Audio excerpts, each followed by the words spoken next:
Who up Guilty in they gear? Couldn't be me. But guess what? I just lied to you. We up striving to be pretty good at this game, I guess. So this is an English exclusive for those who don't know. So that means we can't really cheat by getting meta decks. We kind of have to brew our own shit. So this has kind of like been the culmination of like a bunch of people and their think tanks for their little Weiss communities. And if you're going to a major tournament in a few months, like a Spring Fest, and someone's playing Guilty Gear, this may or may not be a deck that they may or may not play. So let's get right into it, and I'll tell you all about the deck. So starting off with our level zeros, we have 4 Kai Blood of Juno. During the opponent's turn, if your opponent has 3 or less characters on their field, this card gets 1 level and 1500 power, so it'll become a 3k level 1. One of Guilty Gear's biggest weaknesses as a set is that its level 0 game is very, very tiny. So I'm pretty sure your biggest card on defense, besides a 4k overstatter, is going to be a 3/5 Drop Searcher, and then it's going to be 3k Kai Blood of Juno. So you might just randomly get something to... So we're just playing cards that at level 0 can we're praying that they stay around. So this may or may not live, but another big thing this deck does is go through itself. So this Kai has an on death effect, where you can pitch a card, top check 4, grab a level 1 or higher. So this helps with possibly staying alive at level 0 and going through your deck on death, because we are running a standby deck. Our second level 0 we'll be looking at today is our Ram Brigader of Valyria. This Brainstormer is extremely good, and you will be seeing play in every single Guilty Gear deck, pretty much. It is a tap self-salvage Brainstormer. Mill 4, every climax. Grab any traded, I believe. Yep. Grab any chariot character. And also, whenever you play any climax, you can choose either a copy of this self from your grave, or a specific level 1 we will get into later, and send it to memory. The entire gimmick of the Guilty Gear set is essentially like in the games, you have your tension meter, which is like allows you to do your super moves, and you can have up to 2 slots on your meter. So in Weiss Schwarz, they treat essentially the tension meter as for memory. So you can put 2 things in your memory at max, and then you can spend that memory to activate special effects from your characters, which we will get onto later. Let's do this. Make it all pretty. Next level 0, we have Jacko and Arya, Between Existences. This is a pretty neat card. It is an on-play Drop Searcher, and it is also an on-reverse Drop Searcher.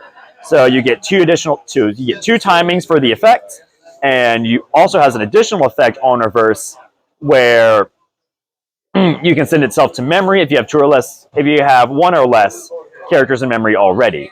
So again, helps you build your tension meter, and it helps you fix your cards, because we are not running Ricky or anything like that. So this allows us to get our key piece for our level 1 game. Next, we have Zato 1, Cursed Entity. On play, send any Guilty Gear character from your grave to memory. So this is a really great way to do on-demand tension building. And it is also a coin flip. So at the start of your opponent's turn, reveal the top card of your deck. If it's level 1 or higher, it bounces to hand. So again, this is just another random way we can hopefully plus, because of how badly Guilty Gear's level 0 game is. We kind of just have to hope and pray. And if not, like in the game, you gotta blame the beasts. However, we do have a guaranteed plus in this deck, though. We have Happy Chaos, Unpredictable Menace. At the start of your opponent's attack phase, you can pay 1, run them to the back row. This does open you up for damage, which is a bit sad, but it is a way we can plus in this deck. It's just unfortunate how it has to be a very detrimental cost to us. But however, after you run it to the back row, on your next turn, when you play a climax, you can bounce this card to your hand to give something 2k. Not a lot of our cards are very big, so having a 2k pump during our turn is extremely helpful. Onto our one-ofs of the deck, we have Baiken Samurai Slasher as a one-of, on play and on death. Choose a Guilty Gear character, put it from hand into clock, and then top check 3, grab any card. This is going to help us get into our climaxes mostly, or help us level up. Another one of is Soul Prototype Gear.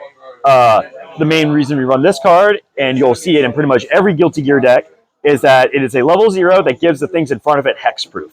We are planning to bring out our finisher early, so this will make our finisher immune to any form of interaction while it is in the front row. And also has a neat little bonus effect. Whenever we trigger something with a soul, crazy, we give something 1/5 power until end of turn.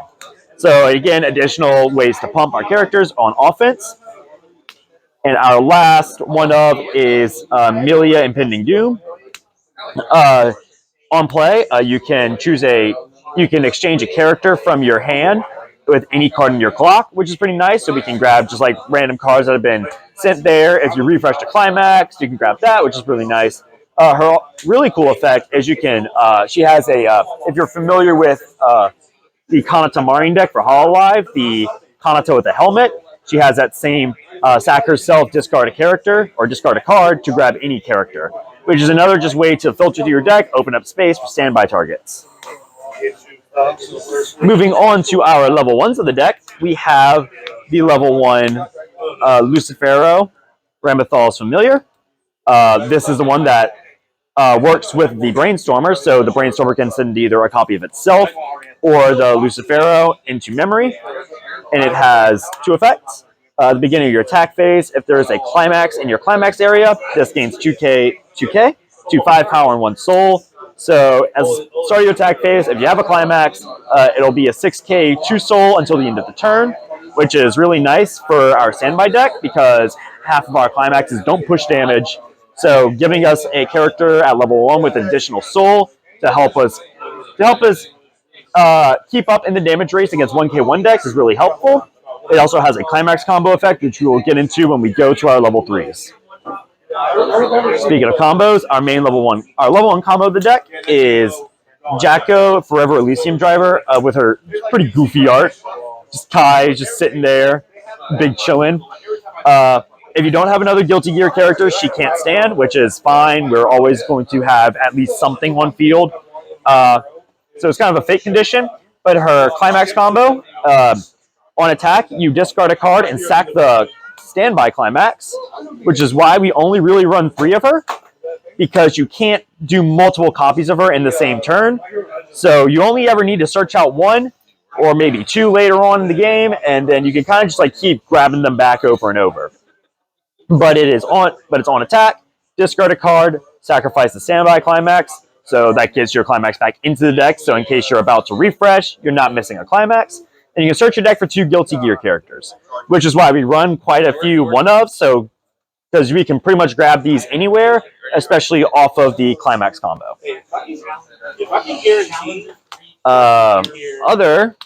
One of the other reasons we run a bunch of memory stuff is for this level 1 Giovanna Special Operations Unit.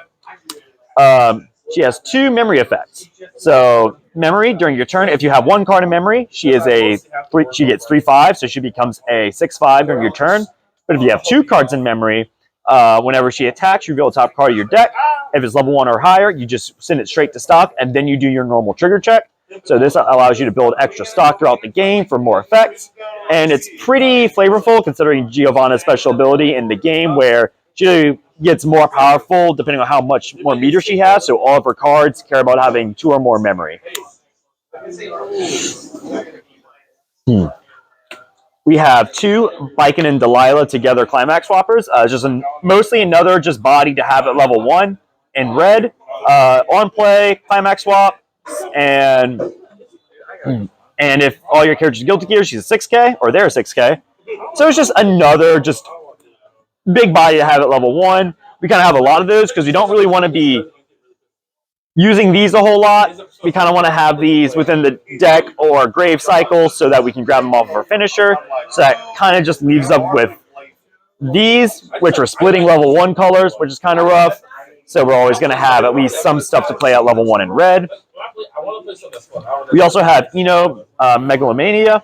On attack, she gains plus X power, where X is the number of other Guilty Gear characters. So worst case scenario, she's a 6/5 beater. Best case scenario, she ruins your opponent's day. As an activated ability, you can pay 4 stock, discard 2 cards, discard 1 card, and burn a meter. So you'll send a character from memory to grave, and you bounce your opponent's entire front row. So now this is like really good disruption against certain decks like Overlord or something that wants to keep its stuff alive for a while. So this can just win you the game, but again, we don't really need to see it against every matchup. So one of, and again, we have so much selectivity in this deck that it doesn't matter how many run-ups we have, we can always kind of just grab them. Moving on to our main level 2 that we want to stand by out at level 1, we have the Baiken, Avenging Swordswoman.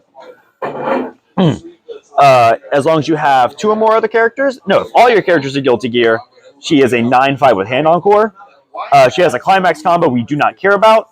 The other effect we do care about is we can send her to the bottom of the deck during our turn to pump something 2K. Again, one of those other mini offensive pumps to salvage any character.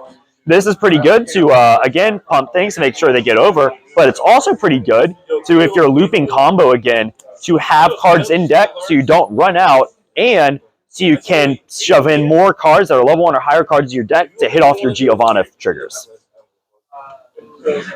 Mostly she's here just as your 2-soul beater for standby, but she does provide a lot of extra utility as well. Another level 2 card we have is the Axel Time Manipulator. On attack, this card gains 1,500 for each of the number of other Guilty Gear characters you have. So it can be a 6/5, 9/5, 12/5, which is kind of large. And on attack, you can discard 1 card from your hand and burn a meter for it to gain an additional 2/5. So it will go from 12/5, if I did my math right, to 15K, which will get over pretty much anything right now. And has when the battle opponent becomes reversed, put it on top of the deck. This is not a card I play really often. It's more red fix. And also, if I need it for hard removal against like one very big thing, it's there if I need it. But I have yet to have a case where this was a very important card. So you could probably cut these for like early play healers or something. But I don't really want to waste a whole lot of resources when the main goal of my level 2 is to bring out my finisher. Another neat level 2 we have here is Testament, the most beautiful of gears.